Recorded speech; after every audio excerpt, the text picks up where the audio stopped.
Tonight, an emotional homecoming. A bittersweet return for students at Marjorie Stoneman Douglas High School. Instead of smiles and hugs shared with friends, students laid flowers outside the school's fences.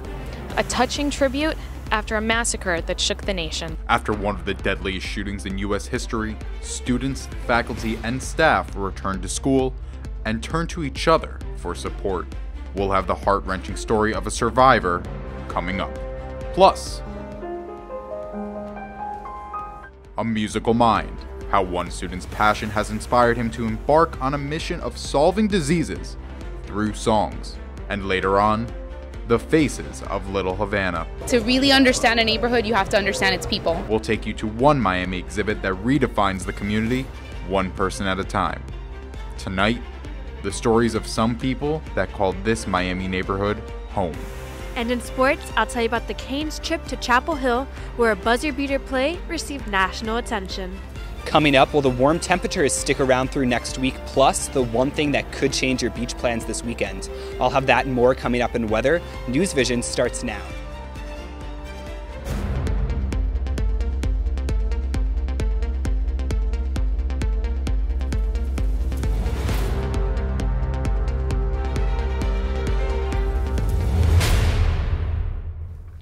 Good evening. You're watching NewsVision. I'm Nate Derenbacher. And I'm Chantel Batista. Thank you for joining us. Students, faculty, and staff returned to Marjorie Stoneman Douglas in Parkland yesterday, 2 weeks to the day since a gunman killed 17 inside their school. The return was both hopeful and somber. Some students wore t-shirts bearing messages of solidarity, others carried flowers, but all of them carried a heavy burden. Teachers eased students back into their routine with a shortened 4-hour class schedule on Wednesday. The school day began with 17 seconds of silence to remember those lost. And in a symbol of perseverance, the school picked up right where it left off. They began with the same fourth period classes that came to a halt when shots rang out just 2 weeks ago. Our reporter Kelly Saberi met with some of the survivors yesterday after classes, and Kelly joins us live now. Kelly, how was the mood in Parkland yesterday? It was really just a very hard day for so many people who were tragically involved with this shooting. Freshman Kelsey Friend said she was nervous as she returned to the hallways where she saw some of her classmates and teachers for the very last time. See, when I stepped on to the school property, the first thing my body started doing was shaking. And I actually slipped into a bad panic attack. I'd turn my head, I'd slowly move my head, I'd shake. Like, if I heard something like the bell ring, I was scared of that. Kelsey returned to her first period today to find a new teacher. Her first period teacher was Scott Beagle. He was killed in front of his students while trying to protect them. He unlocked the door, I ran in, and then I thought he was behind me, but he wasn't. When the SWAT team came to get us, they had to move the body, which made it even harder because that's when you know, they're gone. Kelsey says her favorite subject is geography, and she owes that to Beagle. She plans to keep his legacy alive by calling Beagle's mother every day, because that's what Beagle did every day before he was killed. Kelsey also lost one of her friends in her culinary class and says it was unnerving to see his empty seat yesterday. I'm Kelly Saberi, back to you guys at the desk. Thank you, Kelly. So young and so strong. It truly is a powerful testament, Chantel. Absolutely, Nate. Kelsey was a part of a community recovering from a tragedy that spans the nation. As Kate Hoven reports from Parkland, for some UM students, this story was way too personal. Now, students around the nation have been protesting for more gun control, regardless of how far they might be from Parkland, Florida. But I got to speak to a few UM students who say the tragedy hit much too close to home. The nation has erupted in protests just 2 weeks after a shooting at Marjorie Stoneman Douglas High School left 17 dead. 19-year-old Nicholas Cruz entered the South Florida high school with a semi-automatic rifle on Valentine's Day, and it ended in one of the deadliest school shootings in American history. Now, many students across the U.S. are publicly calling for change, taking to social media to voice their opinions and document nationwide walkouts. The movement, called Never Again, is proving that no matter how far or displaced they might be from the tragedy, there is unity among many U.S. students. But for some at UM, the Stoneman Douglas tragedy quite literally hit too close to home. Catherine DeFreitas is a junior at UM and the student government vice president, a position she won just one day after the shooting. DeFreitas graduated from Marjory Stoneman Douglas in 2015, where she also served as class president her junior and senior years. But now, the shooting is another part of her beloved school's identity, and her feelings after the tragedy were indescribable. I'm not the type of person to not be able to talk, but in that moment my body kind of went into a state of shock that I was kind of confused because I've never experienced something like that, and I really just couldn't talk. Catherine has since been in contact with students at her alma mater and says their spirits are giving her hope. It still is really crazy to understand all of it, but what's getting me through it all is just seeing the activism and these students advocating for change on national television and how it's been so widespread. Maya Lubarsky is another UM student who's been grappling with the tragedy at her alma mater. She graduated from Douglas in 2014, and now she's taken an active role in fighting for gun reform. Almost immediately after the shooting, Maya helped plan a vigil on campus. That was an amazing event, and it really showed me the spirit of our Canes community. So many people came out, over 300, and it was just beautiful to have so many people there and show their respect, even if they don't know anyone from that high school. But her activism isn't stopping there. Lubarsky rallied with fellow classmates in Tallahassee for more gun control legislation, and she says she has another event in the works as well. I'm currently working with other students, both alum here and people from Miami Beach High School, seniors there who just really want to take a stand and make a change. We're currently planning the March for Our Lives in Miami on March 24th. So that's the sister march to what's happening in DC. And although it might be difficult to escape the media frenzy surrounding the Parkland shooting, both DeFreitas and Lubarsky want their high school to be known for much more. We just have such great teachers and students that are coming into these schools who are really motivated to learn. It's a good community of people, and that's not what people know. So I do hope that they remember it is a good school, and it's a home for a lot of us. That was UMTV reporter Kate Hoven, and since Valentine's Day at the Parkland shooting, some major companies and businesses such as Delta and MetLife have cut their ties with the NRA. And just yesterday, Walmart raised the minimum age to purchase a firearm and ammunition to 21. And now the nation's largest sporting goods retailer is also making some major changes. Our reporter Jihad Shatara is live with some news regarding Dick's Sporting Goods. Jihad, how is the major store making a change? Well, Chantel, if you had any intentions on buying a gun or an assault rifle from a Dick's Sporting Goods anytime soon, go ahead and scrap that idea. Whether you're here in Miami or all the way in Massachusetts, go all the way to the coast of California, you will not be able to buy one. Now, there's not too many Miami-Dade locations, but I caught up with a few customers at a nearby one. Here's what they had to say. It has been nearly 2 weeks since a gunman opened fire at Marjory Stoneman Douglas High School in Parkland, Florida. Former student Nicholas Cruz killed 17 students using an assault rifle. In wake of the recent news, Dick's Sporting Goods will no longer sell assault rifles. We think it's the right thing to do. We, after Parkland, we were so disturbed and saddened by what happened in Parkland that we said, we need to do something. It later was revealed that Dick's Sporting Goods actually sold Cruz a gun legally, although not the AR-15 he used in the shooting. Customers at the Kendall location in Miami voiced their opinions. In the recent events, of course it's going to be the right timing. I mean, I believe Dick's Sporting Goods, they only sell their rifles for hunting purposes. I don't think assault rifles are supposed to be used for hunting. I think the ban is appropriate considering what's been going on in schools and in general the mass shootings and things like that. The sporting goods store will also be making 21 the age to purchase any firearm. I am so proud of them and so happy that they are taking a voluntary step to make our kids safer, to make all of us safer in any public facility. Now, Dick's will also be stopping the sale of high-capacity magazines on top of the assault rifle ban. Another thing that Walmart will also be joining in, by bumping up the age limit to buy any sort of firearm to 21 years of age. They will also be stopping the sale of anything that resembles a rifle, such as a toy gun or an airsoft gun. Reporting live for NewsVision, I'm Jihad Shatara. Thanks, Jihad. Looks like the protesters are not only making an impact with lawmakers, but with big companies as well. Yeah, Chantel, and it looks like everyone is starting to listen, including politicians in Tallahassee. And speaking of politicians, Florida Governor Rick Scott has announced his new plan to fight gun violence in schools Wednesday morning.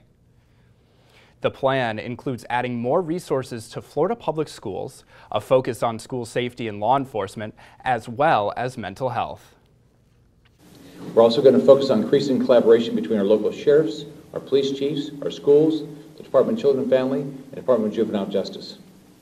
We're going to have mandatory law enforcement officers at every public school in the state. All hours. All Florida public schools would be required to have law enforcement officials, along with a threat assessment team in each school.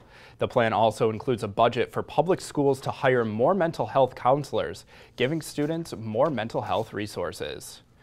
Rick Scott's proposed plan would cost almost $500 million. Following the shooting at Stoneman Douglas High School, students from across the nation have united in protests. Over the past couple of weeks, tens of thousands have marched and walked out of class to demand legislative action for gun violence. The Never Again movement has been seen in every state in the nation. Some students chanted, "We want change," during the walk, and others carried signs that read, "Protect students, not guns." More than 40,000 people have signed a petition to take part in future walkouts. March 14th has been designated as the National Walkout Day from schools. The walkout is a call to Congress to pass legislation to keep students safe from gun violence. And here at the University of Miami, a student-led coalition took matters into its own hands to oppose against gun violence. Canes Against Gun Violence Coalition organized a march yesterday in support of stricter gun regulation. The students and faculty walked the 2.5 miles from the UM campus to the Coral Gables City Hall. Coral Gables City Commissioners voted in favor of a resolution to urge state legislature to ban assault weapons and large-capacity magazines within the state of Florida. Freshman Elizabeth Rodriguez was one of the organizers of the event and assured that her generation would be the one to stop gun violence. My community lost 17 students. We will be the last community. I am marching for the 17 who cannot. I am marching for my community who will instill policy change. I am marching because I refuse to allow this to continue. The students read the names of the victims and placed carnations outside City Hall to commemorate the lives lost. Canes Against Violence organizers said they're planning to have another event on campus this month to increase civic engagement here at the U. We'll take a short break now, but when we come back,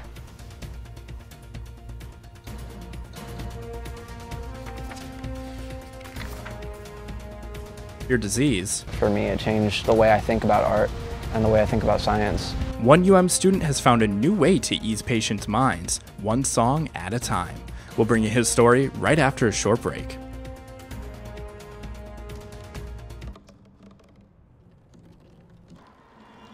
Everybody has a dream.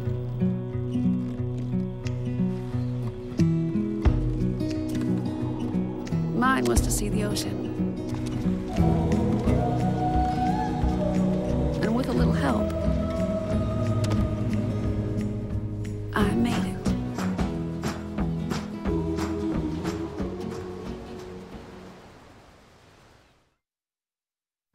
Okay, Simon, what do people wear? Clothes. That's right, so it's important to learn how to dress yourself. Here's how it's done. Shirt, underwear, pants, socks, shoes. Underwear, always first, name tag on the back. Then pants and shirt. Go ahead and put this on. Now with the shirt, you want to make sure the first button's right or you have to start all over again, okay? Socks left on left, right on right. Tying the shoes, we're gonna take the laces, we're gonna cross them over, we're gonna turn around where the bunny goes down in the hole, pull it tight, and bunny ears. Got it? Most parenting is hard to do in just 2 minutes. But 2 minutes twice a day making sure they brush is easier, and it could help save them from a lifetime of tooth pain. The next 30 seconds can save you a lot of money. Just do your laundry in cold and stick to full loads. Auto-sleep your computers. Plug your gadgets in a power strip and switch it off when you're done. Headed out? Turn back your thermostat by 10 degrees. And drive sensibly. The more energy you save, the more money you save. Find other great tips at energysaver.gov.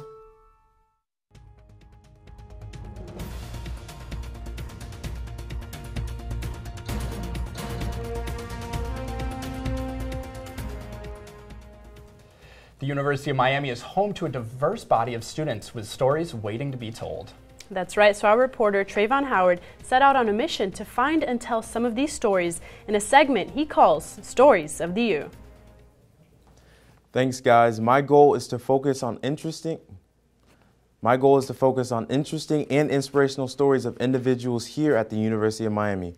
Like this next one, the story of one musician who has transferred his passion for music into helping others.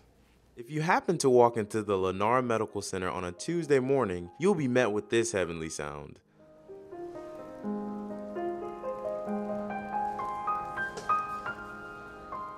It's the sound of the Steinway Baby Grand Piano being played by a student named Emmanuel Gorin, an artist, musician, and student of neuroscience. A combination so polar, yet the same. Leonardo da Vinci is credited with saying there's a science to art and an art to science, and Emmanuel is a living embodiment of that.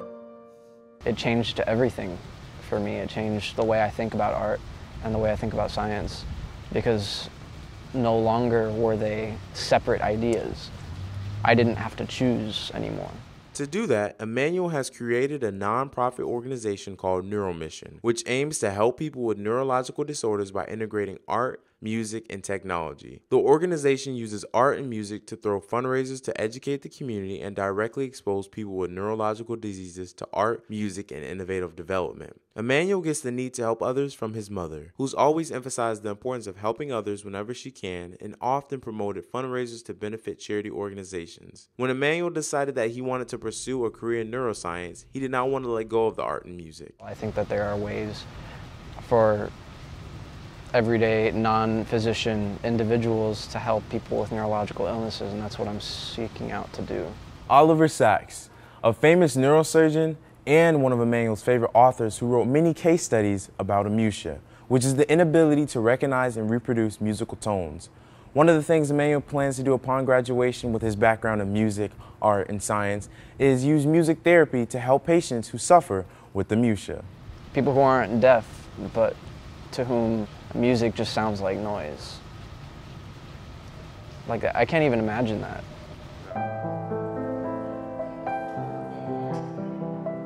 Someone who plays the piano and it's just a great sound and they're really talented. So, the next time you stop by the medical center, remember this heavenly sound.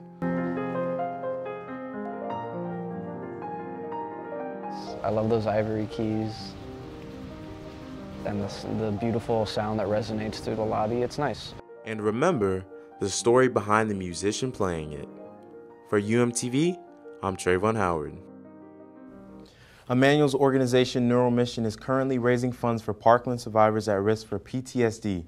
100% of the funds raised for this campaign will move directly towards ensuring that survivors receive the mental health care they need. If you would like to donate, go to www.neuromission.org. I'm Trayvon Howard. Now back to you guys at the front desk. Thanks, Trayvon. It's music to my ears, a beautiful blend of art and medicine that started with just one student. It's amazing to see how far your passion can really take you. Well, we have more inspirational stories later on, but first, weather and sports right after the break. Hi, may I please have an application? Thank you.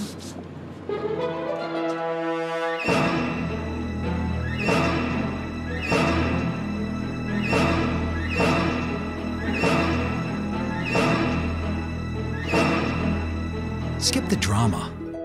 Get your diploma. Okay. Take that first step towards a better future. Find free adult education classes at finishyourdiploma.org. You're doing great. We're gonna try this again, okay? Okay. Wheels, pedals, handlebar, brakes. Sit up straight, keep your weight in the center, keep your eyes on the road, hands on the grips, button the seat. If we feel ourselves falling, what do? Just keep pedaling. Good girl. Now remember, it's all about balance and steering. Steer with your hands, steer with your body. Steer into the corners and you stay out of trouble. And the bell's your buddy, so go ahead and ding that. All right, you ready? Here we go. Pedal, honey, pedal. There you go, you're a bike rider. Most parenting is hard to do in just 2 minutes. But 2 minutes twice a day making sure they brush is easier, and it could help save them from a lifetime of tooth pain.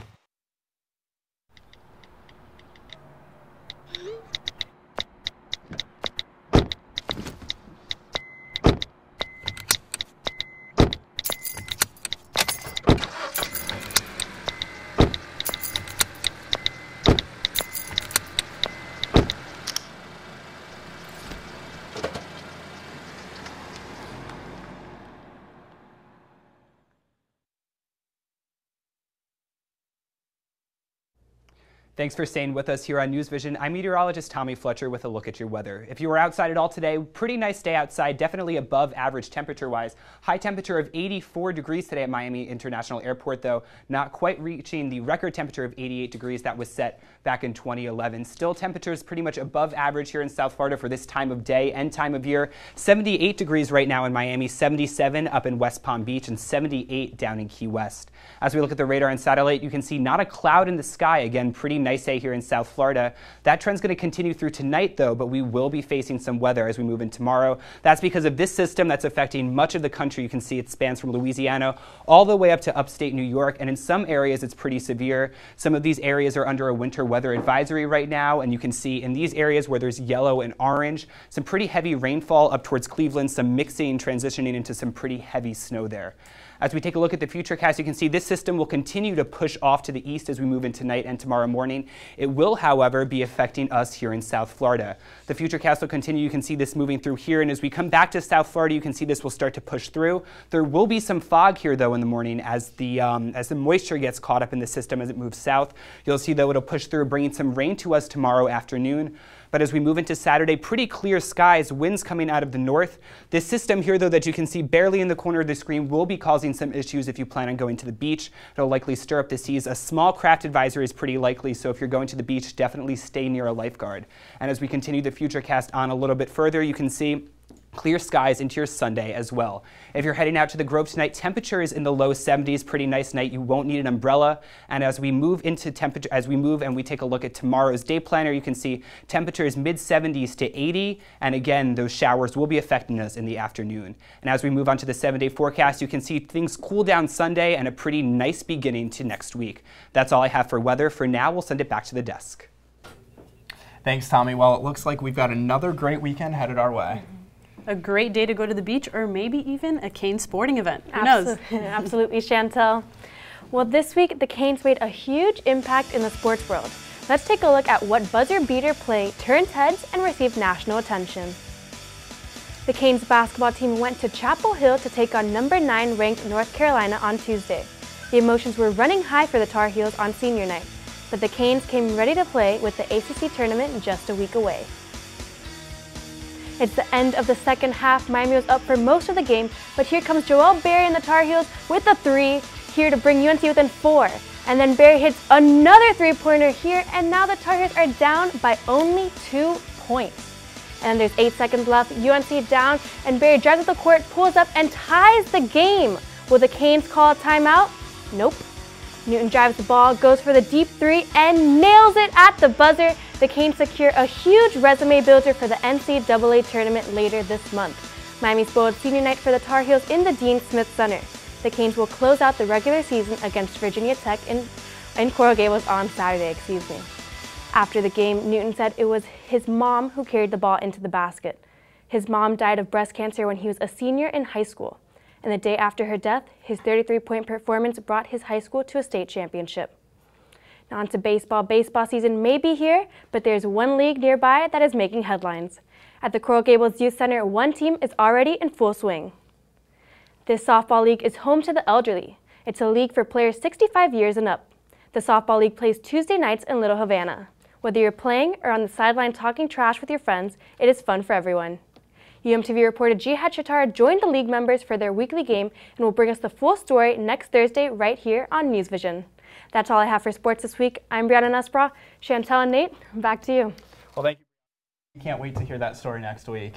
But first, we'll take you to an exhibit that highlights local people who breathe life into a vibrant Miami community. Details right after the break. Next 30 seconds can save you a lot of money. Just do your laundry in cold and stick to full loads. Auto-sleep your computers. Plug your gadgets in a power strip and switch it off when you're done. Headed out? Turn back your thermostat by 10 degrees. And drive sensibly. The more energy you save, the more money you save. Find other great tips at energysaver.gov. Your daughter just had her first breakup. Do you A, put yourself in her shoes? B, console her? Don't worry, sweetie. This is gonna happen a lot. Or C, find her a new boyfriend. Nice single boys. That was weird. As a parent, there are no perfect answers. But you don't have to be perfect to be a perfect parent. Thousands of teens in foster care will love you just the same.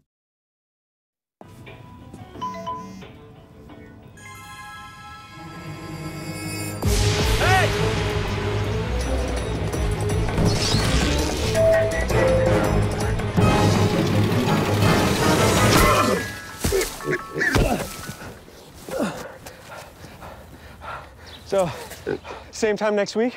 Well, of course. Put away a few bucks, feel like $1 million. For free tips to help you save, go to Feed the Pig.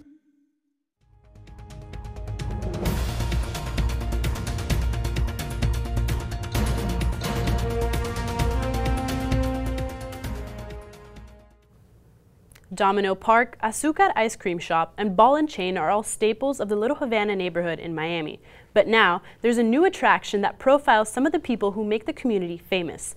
UMTV reporter Olivia Rodriguez has the story. Little Havana is one of Miami's gems and is known to be a haven for Cuban Americans. Filled with vibrant personalities, culture, and history, 3 individuals, community representative Marvin Tapia, writer Leah Cerotti, and photographer Sin Lagos, decided to blend their talents together to celebrate the melting pot Little Havana has become. By teaming up with the National Trust of Historic Preservation, Little Havana Me Importa exhibit was formed. The exhibit highlights 10 faces and places that define and have shaped the famous Miami neighborhood. To really understand a neighborhood, you have to understand its people, and especially here in Little Havana. So that's what you'll see. Whether it's the Latin old man selling peanuts along Calle Ocho or the woman behind the delicious homemade Cuban ice cream spot Azúcar, Marvin, Leah, and Sin's vision was to capture each person in their element. When we asked them to take us into their places, some took us into their homes, their businesses, some took us to a street that had beautiful trees. So it's very diverse because the neighborhood's diverse, and that's what we hope you'll be able to take out of it. For Marvin, Leah, and Sin, it was much more than just writing and taking pictures of these people. It was figuring out a way to honor their stories, passions, and history by creating an authentic narrative that people of all ages could relate to. For me, it was very important that my generation gets an understanding that this isn't just for older folks or for the tourist folks that admire the Cuban culture or the Latin culture for that matter. It's really about us understanding that these neighborhoods need a little bit of awareness or need a lot of awareness in order to continue to thrive. Down a quaint alleyway, the final product was unveiled. 10 8-foot photo posters filled with captivating images and personal history. All 10 residents that participated in this exhibit have very diverse backgrounds, but they have one thing in common. They can call Little Havana their home. I wanted to make sure that I was as true to their stories as they were with me, because they were very honest, they were all very open, and I wanted to be able to reflect that in my writing. I hope that when people read it, that they feel that each story resonates with them in some way. And for the profile subjects themselves, they got to have their own private unveiling.